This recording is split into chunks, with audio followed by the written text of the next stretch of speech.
हमारे गांव से करीब एक नहर की खुदाई हो रही है। सैकड़ों मजदूर दिन रात मिट्टी की खुदाई में मसरूफ रहते हैं। एक दिन एक अजीबोगरीब वाकया पेश आया। हुआ यूं कि एक दिन एक लड़का चीखने लगा, सांप सांप। मजदूर दौड़े मगर वहां कुछ ना था।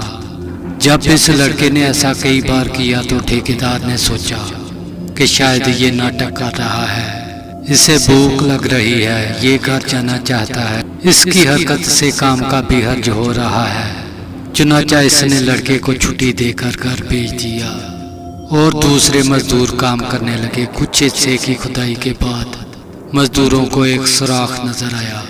इन्हें यकीन हो गया कि इस बिल में जरूर सांप मौजूद है। थोड़ा खोदने पर वाकया एक सांप निकल आया। मजदूरों के पास वहां फावड़े के अलावा कुछ ना था। एक मजदूर ने फावड़ा मारा और सांप के 2 टुकड़े हो गए। ठीक इसी वक्त एक चील आई और सांप के अगले टुकड़े को लेकर उड़ गई। वो लड़का खुशी खुशी अपने घर जा रहा था। अभी वो घर से करीब ही पहुंचा था कि आसमान से एक आधा कटा हुआ जिंदा सांप इसके ऊपर गिरा, जिसने इसे डस लिया और वो फौरन मर गया। ये वही सांप था मजदूरों ने जिसके 2 टुकड़े कर दिए थे और जिसके अगले हिस्से को चील ले उड़ी थी।